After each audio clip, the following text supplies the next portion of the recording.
Welcome to the Taos Institute's Relational Research Network video series. In this series, we explore research from a relational perspective. We hear from people working with a relational research process and learn about related values, concepts, and practices. To start, here are some of our ideas. Research from a relational perspective embodies a philosophical and co-creative stance. It is thus not a method, per se, but rather a collaborative way of being.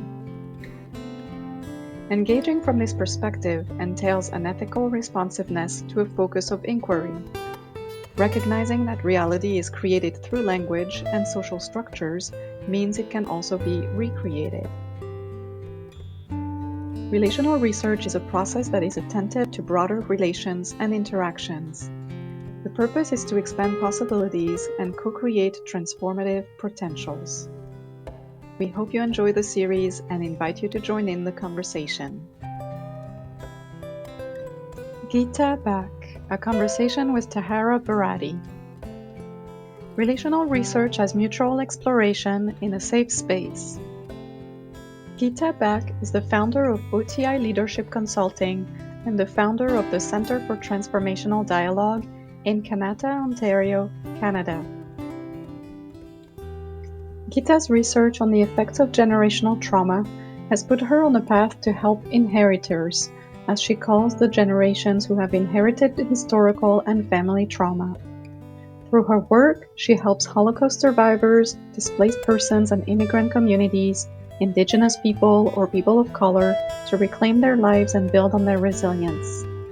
Hi, thank you very much for inviting me. I think this topic of relational research is really important in our times and still new and under development. So I'll be interested in participating in this process of development.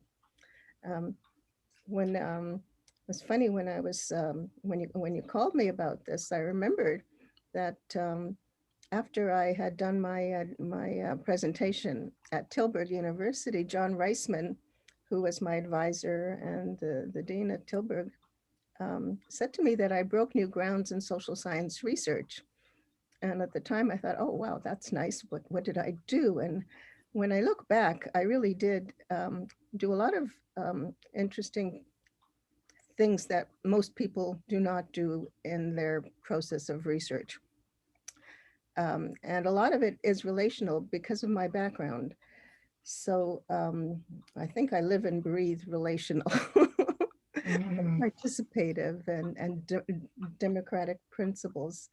So I'm going to extrapolate when I speak about my background to tie into that, and then you'll see why I I work in a relational way, and even that was a great exercise for me to do that. So my parents are Holocaust survivors from Poland, and I was actually born in a displaced persons camp. I was one of a million people born in displaced persons camp right after the war, and I share a trauma with millions of people who've gone through holocausts and genocides and displacement, and so my research, I was really thrilled that Taos accepted it, because at that time people weren't talking about this, and I didn't even think it was even going to be accepted as a topic. But thank God for Taos. And the, my father had a wife. It's very tragic. My father, I actually have the picture nearby, a wife and two children who were killed, and the children were only 4 and 1. I realized I should pull this out. So Yes. that's Sarah, and that's Henrik, and that's Helena. And so I kind of think that I've started research when I was 4, because I was haunted by these children. And when I was very young, I had the sense that they were shot, that's how they died. I had what I now call a felt sense, an inherited memory. And as I grew up and my father told me we have no idea of how they died, I just couldn't understand that. I was positive that this is what happened. And then, children, we can't deal with this too much and let it go, and went on. And then in my 50s, I really needed to look at the history and look at the research and really try to figure out whether this lifelong sense is real. So my research was on moving forward from generational trauma and identifying our resilience and looking at our positive aspects. But also one of my questions was, do we inherit um, memory? And that's still ongoing research question for me. I'm still working on that. Um, so, um, so then, growing up, uh, everything is kind of serendipitous. What happens? So I was exposed to organizational development in the '80s, and I ended up in a master's program on human systems intervention, while I was also an organizational development consultant. And so, what I was doing in real life and what I was studying in my master's program, which was for professionals, working professionals, we only met on the weekends, I was able to practice what I was learning. So I was learning human systems intervention. And Gervais Bush gave a workshop on appreciative inquiry to us. Use of sense, the sense of the use of yourself as an instrument of change. It really helped hone my facilitation skills, because I always worked with groups. I was a group process consultant, and I love groups, and I believe there's magic in a group. And I studied Edgar Schein's group process consultation work. And of course, in my master's program, I read my first Ken Gergen book, and so serendipitous that I ended up with Ken and Tao's. I read The Saturated Self, which quite Yes. blew me away. Um, so um, I was in the government in a very hierarchical or milieu, and I left early to take an early retirement, and I started my own consulting company. And again, I always worked with groups, and those poor leaders who let me come in, they had to be quite brave. But when I would be called in, they were desperate. Employees were miserable. They were stuck. They couldn't get anywhere, and they just, were ready to do whatever I offered. And I said, we're going to have participative meetings, the whole organization. And I remember looking one day, we had hired a whole conference board, and the whole organization, 450 people, were all having participative meetings. And I trained facilitators to run these meetings. And I thought, wow, such power that Mhm. I have. It was really amazing. And the people that I trained as facilitators, their careers just went shooting.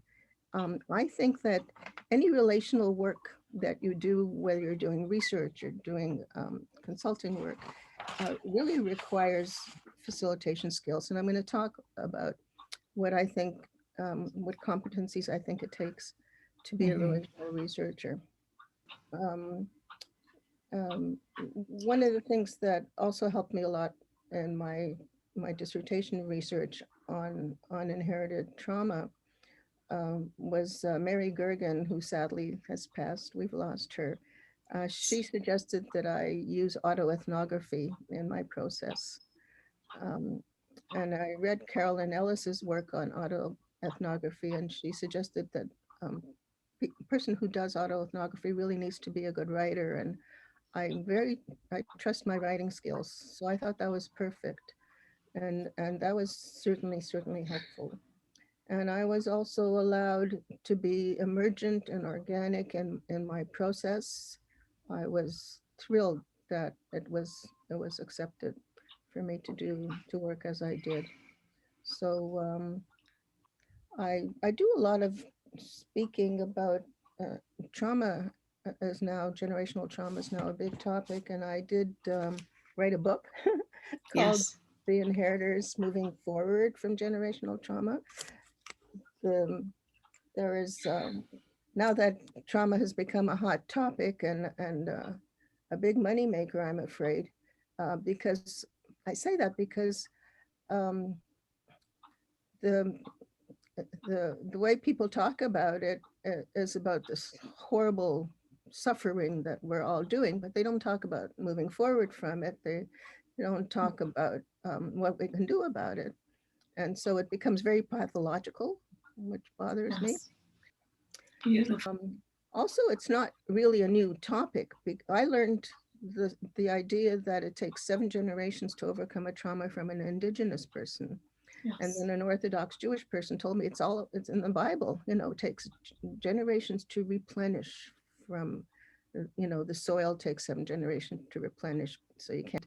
Mhm. And so it became popular when the scientists popped in and epigenetics came in, and they said, oh, we have this generational trauma, it's in our DNA. And everybody's sending me articles. Look. And I said, yeah, I know. And Mhm. we all know, people know Yes.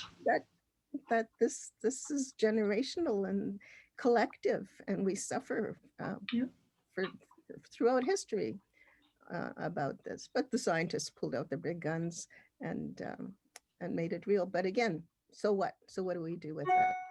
That's right. So Yeah. Thank you. Could you a little bit define it for me? So, what it means to you when you talk about relational research? um, let me describe how I do relational research, so I can sort of Mm-hmm. model rather than speak about it. Yeah. Um, when um, when I first started to talk to people, and I talk about the Holocaust, but I talk to Vietnamese and South Sudanese and people, many people, indigenous African Americans, and it was really odd how everybody starts with my mother talked, my father didn't, or my father talked, but my mother didn't, or they both talked all the time, or neither of them talked, they were shut down over and over and over and over again. Um, what I realized in my readings and from my own history, in my case, my mother talked, my father didn't, because, he had such losses, um, that what we're dealing with as inheritors of trauma, we weren't in the Holocaust. The African American people are dealing with the slavery that happened 400 years ago and the repercussions of that, and the racism from that. But a lot of what we're dealing with is indirect, and so it makes the research more difficult, and it makes our processing a bit more difficult. So the challenge was, how do we talk about something that happened before we were born or when we were very young? There are people of my generation who were hidden, for example. And so their experience is very different, very interesting compared to somebody who was older who survived the Holocaust, for example, or was displaced.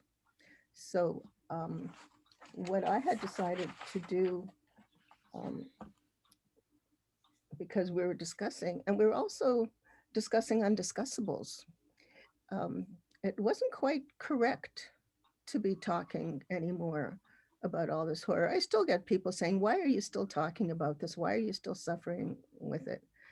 We have so much information to uncover still, and generally the parents who didn't want to talk about it, it was to protect the children and to just get on with life, and keep keep moving to a better life. So, and then there's purposeful cover overs. Germany became allies, the Russians became the bad guys. There's always these historical cover ups. So there's secrets upon secrets, and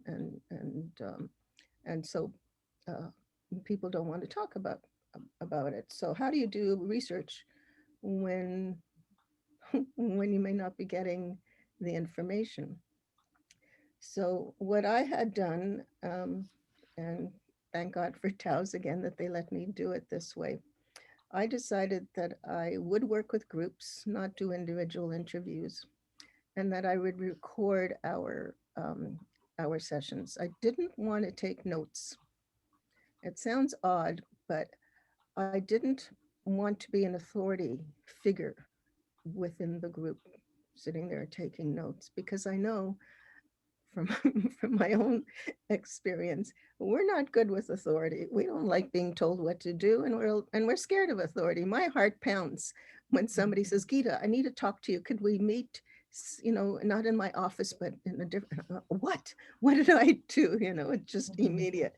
So, um, so I believe that in a relational research process, very, very important to create a safe space. Um, and I'll talk more about that. So I didn't want to be an authority figure.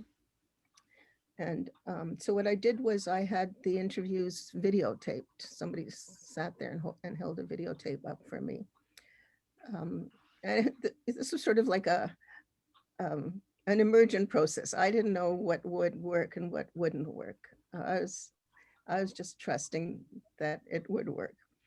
But the videotapes turned out to be really useful as a research methodology because I could watch the interactions that I might not have noticed if I was sitting there taking notes. So I could watch how the group formed and how they worked together and how there were some um, um, transformations that did happen within the group where somebody would come in with something very, very heavy. And the group helped him, and he's, the burden that they were carrying got released, not by anything I said or did. I kept a very low profile while people were talking, and I had to very carefully decide when I would interject and when I wouldn't. I would only interject in terms of the process, not in terms of the content. I did give them an appreciative inquiry question to get things going. It was a question of possibilities, a question of how did you manage growing up in a family of traumatized parents? So it was an open question, and we kind of went from there. So um, I also I also didn't want to analyze and synthesize the conversation. I wanted to keep it pure and honest. And so I actually wrote up verbatim because I had it on video. I could do a verbatim transcript um, of what they said. And then I also um, studied and reported on my observations of what was happening. So as we're looking at all the different conversations, oh, here is somebody rescuing this person, or here is somebody doing, this and that, and here is where I interjected and maybe shouldn't have because the conversation went off, and here's where I interjected and it worked. Um, so I analyzed the conversation in that way, and it was very helpful to do this. So videotaping kind of Mhm. an interesting idea. And I could also study what I might want to do differently next time, things that I didn't do. Um, I notice my own body language, which is always very interesting to see. Mhm. Mhm. Things like when is my face flushed? When do I look nervous? What has made me nervous? Maybe somebody in the group that might intimidate me, and how did I deal with that? Because we also get resistance in a group, and you know, what are your conclusions, Gita? Are you going to tell us your conclusions? And I'll say, well, I may not have any conclusions. so, Mhm. how I would deal with with that kind of pushback too, uh, which is part of any group that you work with. Mhm. Fortunately, I had worked with enough groups to know that this is normal and this will happen. Mhm. So, And it's, sorry, I'm interrupting you. It's interesting that you kind of consider yourself as a member of the group. You were monitoring yourself as well as, paying attention to totally. what other people were reacting. Yeah, I'm an equal member. I'm a Mhm. participant. And I did speak personally because, the Johari window, the more I reveal about myself, the more other people would uh, feel comfortable to reveal about their life. So Mhm. I was an equal participant. I just made sure that I didn't overtake the conversation so that I wouldn't become the authority and the main speaker, but definitely an equal participant. Thanks. Um, so um, I actually wrote an article for the Tao's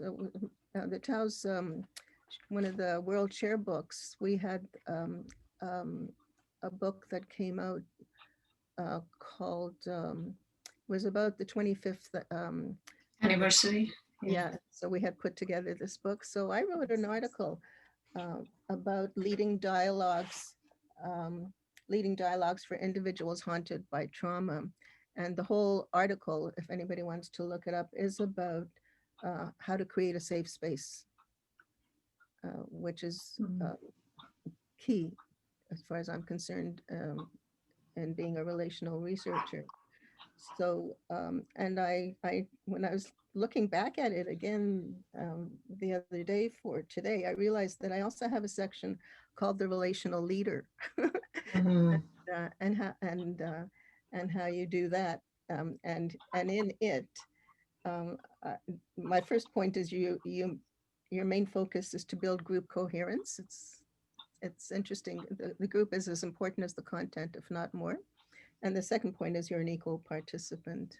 So that might be interesting. I'm in chapter 3 of of the World Share book, which is free. Mhm. The Yeah, Thousands Institute. absolutely. Yeah. That's amazing. Thank you so much for highlighting the main key when you're doing relational research. And how do you think this way of work, this way of research has impacted you as a person? So I learned to trust the group, and I also um, learn about myself in the process because it's a mutual learning. And so I come away with new thinking. I really like the concept of the whole is greater than the sum of its parts.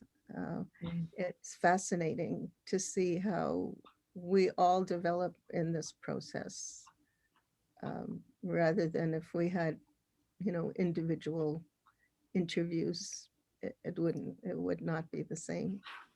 Mhm.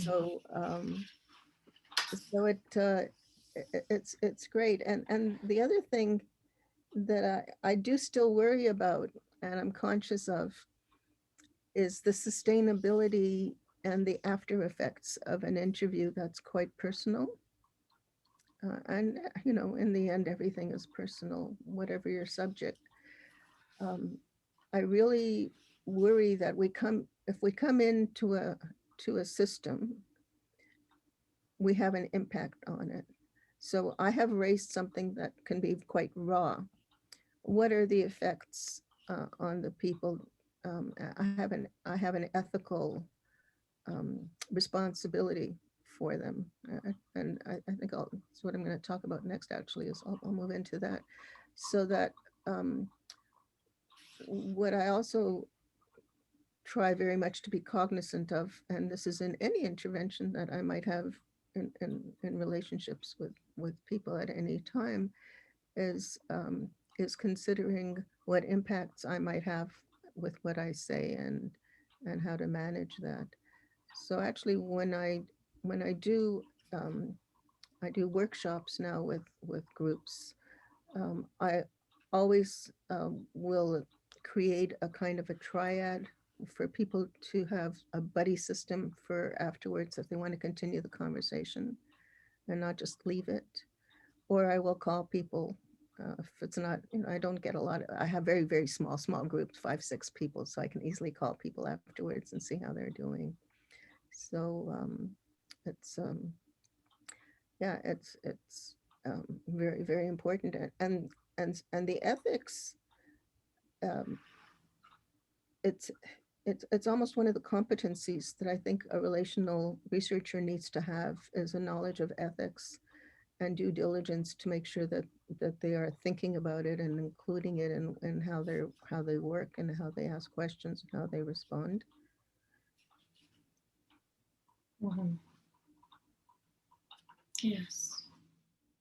It's beautiful that you're thinking about the the ethics of doing research. How are we doing it? What kind of questions we are asking, and how we position ourselves in relation to some issues that we are making inquiry about. Yeah. Yeah. I see these motivational speakers with thousands of people, and they all seem motivated and they're going to change and it's a life-changing experience. I worry about the downfall afterwards, that there's nothing holding them up afterwards. So Mhm. um, Mhm. Do you think this process of checking in after the group or within the group when you are talking, it somehow contributes to that sense of safety that you want to establish in a yeah, relationship? yeah, yeah, that sense of safety is so important. And that's why if you're doing the research in a group, as I did, um, that's why the process and the coherence of the group and the group well-being to me is more important than the content. Hmm. So yeah, we Yes. get wrapped up into this fantastic topic that's going to change the world. It's not going to work if the people in it are not working Hmm. in a way that feels safe for them. It's just not going to happen. And so um, we also, when we're looking at our questions and designing our talk, we also have to be ready to let it all go and let it be emergent and let it be organic, because the people might take it somewhere else, the group might take it somewhere else, and so you can't have an ego when Yeah. you're working. You Yeah. know, it's the people that you have to trust, and yourself as well, Hmm. of course. um, and the less ego, the more you trust yourself, I think. Maybe. Um, Hmm. and you also have to be comfortable with chaos. A lot of people don't like that word, and I think somebody told me recently that we don't use chaos anymore. We say complexity. I don't know, but there will be storming in the group. People will not agree. There will be resistance to you. There will be things that are happening. That's normal. That's completely part of group development. And people who are going to work with a group really need to understand the dynamics of groups and the development of them. And there's something that I'm aware of with groups for my studying. There's this researcher called Bion who wrote about pairing. You will see in a group two people getting together and talking, and you kind of think, oh, they're talking between them and they're not part of the group. What's happening is they're pairing for safety. They may not be feeling comfortable with the group and they find somebody who thinks like them and they're different from, and so they will. So you notice these things. You're watching the group all the time. It's not about your topic, it's about the Hmm. group. And then you can deal with that pairing and make sure that you're able to weave them in. And or if it's out and out resistance, you call it. And you have to be brave enough to do that. You say, okay, what's going on here? Um, I'll sometimes ask, what's a question I didn't ask that I should ask? So um, I really, really do give the power to the group. And power is an interesting dynamic to be aware of. That, being comfortable with chaos, the uncertainty that exists, in any interactions that we make with others, and be okay to let go of our own agenda and just be okay with the flow and whatever Yeah, it is in that moment. yeah. um, that's and make it more organic, beautiful. um, what do you think in terms of the future of uh, the research? What's your hope for the research as we are tapping more into relational research and making it more accessible and more visible to as an alternative approach to traditional way of research? um, what are your hopes for research? Um, Mine are big, very, very big. Um, in this particular research process that I'm still interested in about inherited trauma, I believe that if we don't process and don't understand what we're going through, the um, the hatred, the racism, the violence, the wars, all of these awful things that are still going on everywhere will continue forever. People say, why does history repeat itself? Why do we keep doing this? Because we haven't really processed and dealt with and talked about um, what has happened. Mhm. In terms of the Holocaust, I have spoken to grandchildren of perpetrators and collaborators and bystanders and rescuers. Everybody's traumatized from all sides of the table. So besides the victims, they haven't even begun that conversation. And when I see racists out and out, racists like we've seen in the marches, um, I kind of wonder, what is their background? Who were their grandparents? What did they learn? What haven't they dealt with um, that they need to deal with? So my hopes are nothing less than to stop the perpetuation of um, of violence and hatred. I have a big hope. And it's interesting the way that you want that to be a stop is through unpacking and processing what has happened and how it happened and how could we do differently to Yeah, prevent it from happening again. yeah, yeah, you put it well. Yeah. Thank you so much for this talk and the contribution that you're making through this series of relational research that we are trying to make. Any final remark from you before we end it? Um, it is in safe space that we can discover ourselves. It was another time. I think it was Carl Rogers, who talked about safe space. Um, and yeah, we have a lot of work to do for sure. And I think we need to find new ways of working. We can't work in a hierarchical model anymore. Uh, the research, that's another important piece that I want to say. The research can't be in silos anymore. It has to be whole system. It has to cross different barriers and different topics and do it in different ways. So it's no point doing research on the victims without doing the research on the collaborators, for example. Yes. Have a conversation between them. I talk to children to grandchildren and children. I'm a child, they're a grandchild of Nazi Guard grandparents, and they're suffering so much. I just I feel so bad for them, and I say, well, it wasn't you. You didn't do it.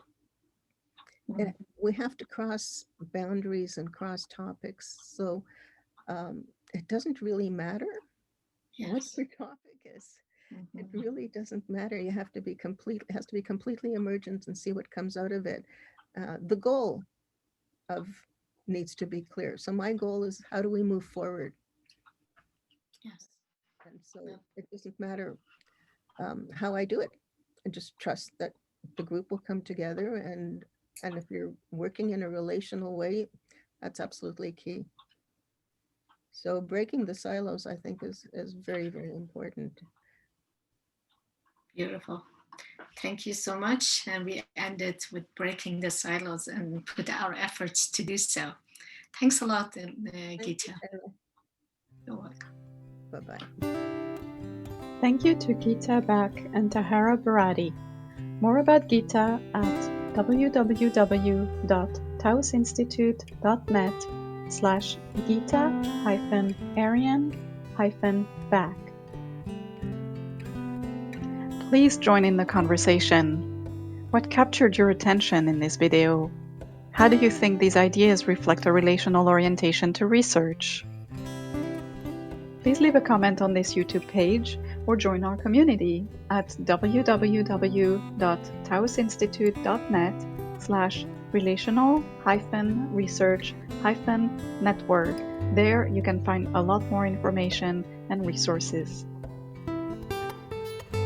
We thank the Relational Research Network leadership team for the vision and dedication to making this video series come to life.